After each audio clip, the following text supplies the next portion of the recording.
Is your God too small? When is the last time you saw God do something in your life so incredible that it just left you in awe?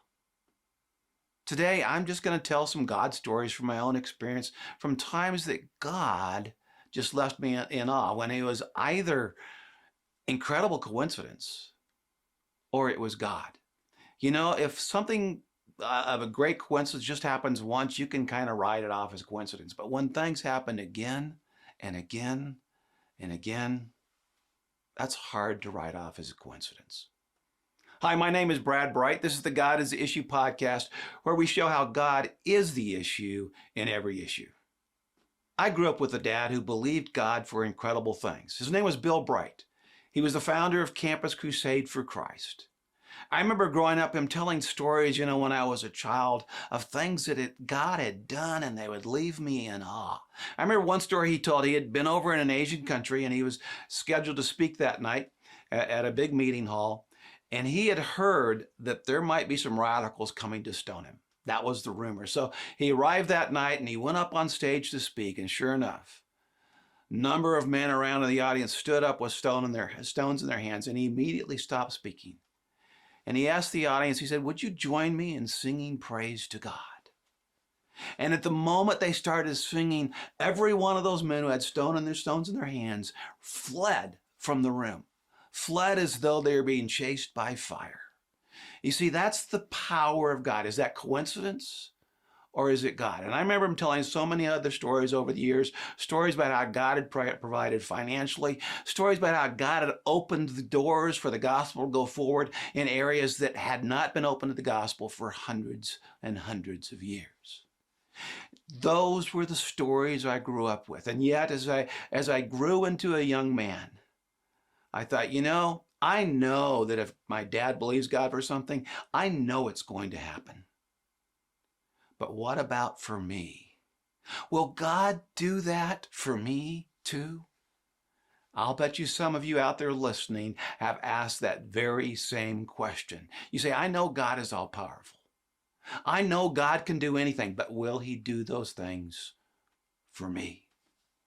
Folks, today, I'm just going to tell stories from my own experience of when I saw God do those things for me, starting with when I was a young child.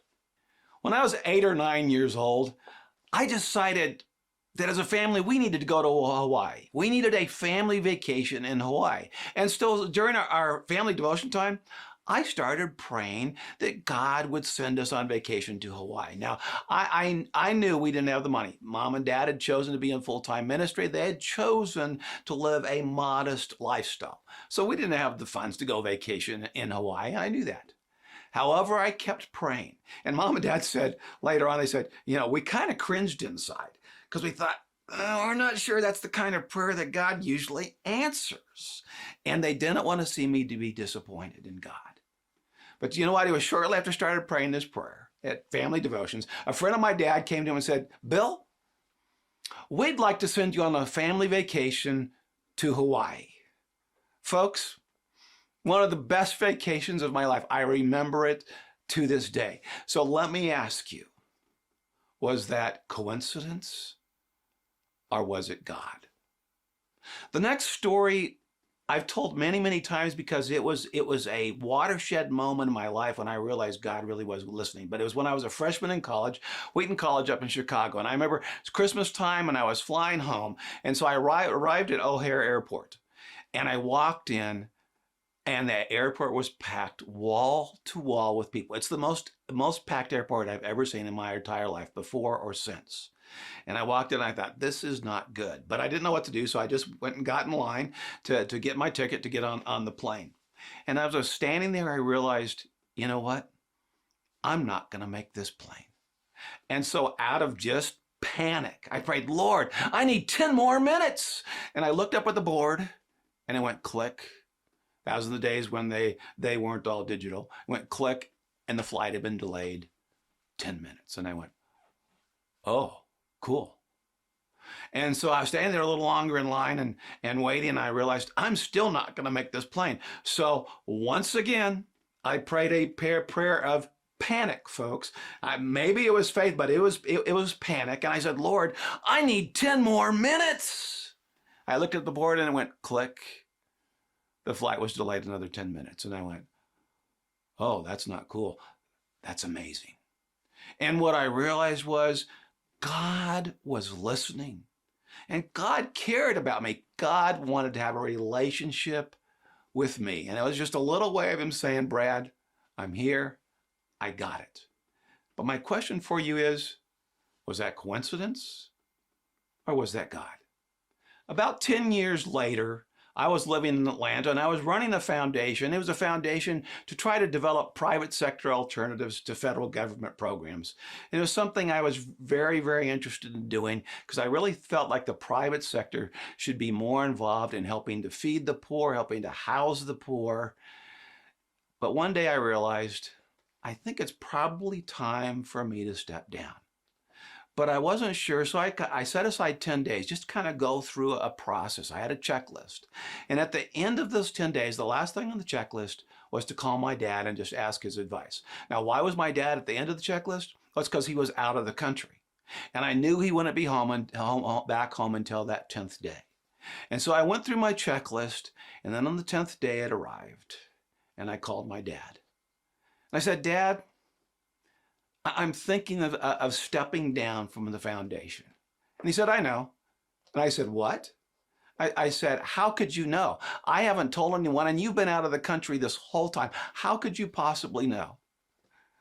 And he said, well, as I was talking to God this morning, he told me. And I think you're doing the right thing. Folks, that was about the easiest career decision I have ever made in my life. When your dad says to you, oh yeah, God already told me about it and I think you're making the right decision. I'll tell you what, easy decision. You know the decision I made. But here's my question for you. Was that just sheer coincidence or was it God? Fast forward 5 years. I've gotten married in the meantime. I'm living up in Seattle, north of the University of Washington, and my wife Kathy and I, were working at the University of Washington with Campus Crusade for Christ, working with these crazy college students and loving every minute of it.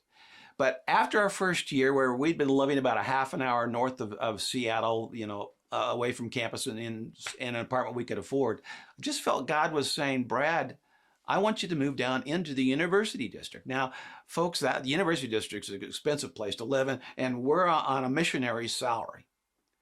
But we just had this strong sense as we prayed about it that was God, what God was saying. And so we said, okay. And I said, well, let's tell the students what God is telling us. And Kathy was a little hesitant at first. She said, well, what if God doesn't provide? What will that do to the faith of the students? And I said, honey, I cannot worry about God's reputation. God needs to worry about his own reputation. What I need to be concerned about is doing what he tells me to do. And frankly, she agreed. And so from that moment on, we let people know, and we were trusting God to provide. For the summer, we put everything in storage. We left for the summer on a summer missions project and came back 2 weeks before school started. Well, we looked all over the place, couldn't find anything we could afford. The best we could do, and it was pushing our budget, was a 500 square foot apartment space. And that really wasn't what God was calling us to do.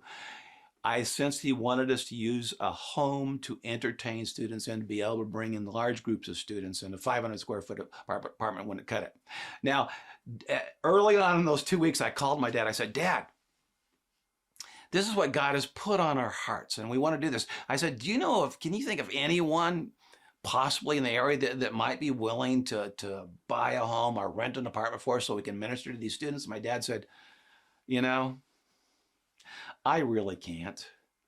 And he said, frankly, you're probably wasting your time. And I got off the phone and I went, if my dad can't believe God for something like this, who do I think I am anyway? But you see, God was just getting ready to act. That Sunday afternoon, we got a call from this woman we'd never met before in our lives, didn't know who she was. She said, yesterday I was talking to my sister, and she told me about you guys, that you're wanting to move into the university district and have a home where you can entertain and minister to students. She said, could you come down and have dessert with us on Wednesday night? Come down to our home. And I said, sure. Now, the thing about that, though, was that was our second wedding anniversary as well. But I just sensed God was doing something. So I said, yes, we'll be there. On Wednesday night arrived, we walk into their home, we chat for a few minutes, we sit down, and then the wife starts telling her story. She said, Saturday, I was over at my sister's house, and she started telling us about you guys. This young couple on staff with Campus Crusade for Christ who wanted to find a home in the university district so they could minister to the college students. She said, that was Saturday. Then Sunday, she said, I was sitting in church, and God said to me, you know that money you've put away that you saved to buy a vacation home down in Newport Beach? And she said, yes, Lord. He said, I want you to use that money to go buy a home for this young couple. And she said, okay, Lord. I think she was a little taken off guard, but she clearly heard God say that. She said, okay. She said, so that's why we asked you to come down here. We wanted to meet you. And the husband said, okay, here's your budget. Go find a home. We'll buy it. But he said, you know what I'd really appreciate? Would you mind paying the utilities and the taxes on it each month? I said, well, yeah, we'll do that. Well, Kathy and I went away that night. We went and had dinner for our anniversary. But we sat at dinner looking at each other over the table, just staring like, what just happened? I think anybody watching would have never guessed we were celebrating our second wedding anniversary. We were just stunned. Do you know what it means to be stunned? That night, I knew what it meant to be stunned. I was in shock, but in gratitude to God. Folks, the next day we went and we started telling the students and everybody what God had done. But the most fun part of the whole thing was I got to call my dad. My dad, whose faith was incredible, he picked up the phone, and the first thing I said to him was, "Oh, ye of little faith." And then I told him the story. You know, I have never seen a man so excited about being told, "Oh, ye of little faith," than my dad was on that call that day. He was excited with us to see how God had provided. Now, folks, you may call that incredible coincidence, or you can call that God. About 15 years ago, we were having a strategic planning session and budget planning session for Bright Media Foundation, and it went over a period of 2 days. And I remember at the end of the second day, we kind of had our plan in place, we had our budget in place, and I remember saying, well, we've got the plan, we've got the budget, we just don't have the money. We'll see what God does.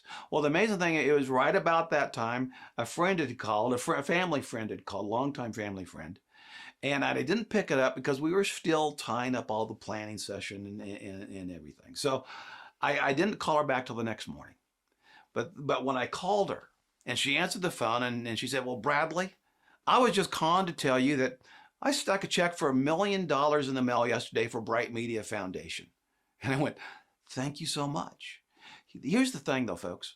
I had never asked her for money. I never asked her for money at all. Secondly, she had no idea that we needed money or that we had been in planning session at all. She had no idea of any of that. And yet, at exactly the right time, she called with the check that we needed. Folks, either that was coincidence, incredible coincidence, or it was God. What do you think?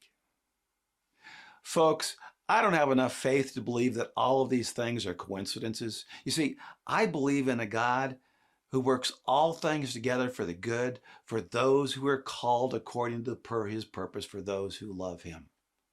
I believe God is looking for opportunities to touch our lives in ways that will build that relationship with him, that will build that trust relationship. Because, folks, you see, faith is like a muscle. The more you use it, the bigger it gets. And as faith grows, so does our relationship with God. And more than anything else, that is what God wants. Folks, right now, I've had a lot of experiences over the years, and now God has taken me to the big time. I've got cancer. And I'm learning to trust him in the midst of my cancer. He hasn't told me whether or not he's going to heal me. All he said is, Brad, I want you to trust me. And I've said, okay, that's what I'll do. So, folks, here's my question for you. Has God given you something to trust him for? Something hard, something bigger than you're accustomed to? Is he whispering in your ear, just trust me? Folks, we serve a faithful, powerful God. I encourage you just to trust him. Trust him in the midst of whatever it is that's going on in your life right now. Because here's why. As you trust him, you learn to love him and you experience his love for you. So, folks, in any situation, when we see God work, it's either coincidence, an incredible coincidence, or it really is God. Folks, God is the issue in every issue, especially at times when things just cannot be coincidence. This is Brad Bright. Thanks for joining me today. And folks, if this has been meaningful to you and you can think of someone else who needs to hear this, please share it with them. Please do in order to be an encouragement to them. Thank you very much, and God bless.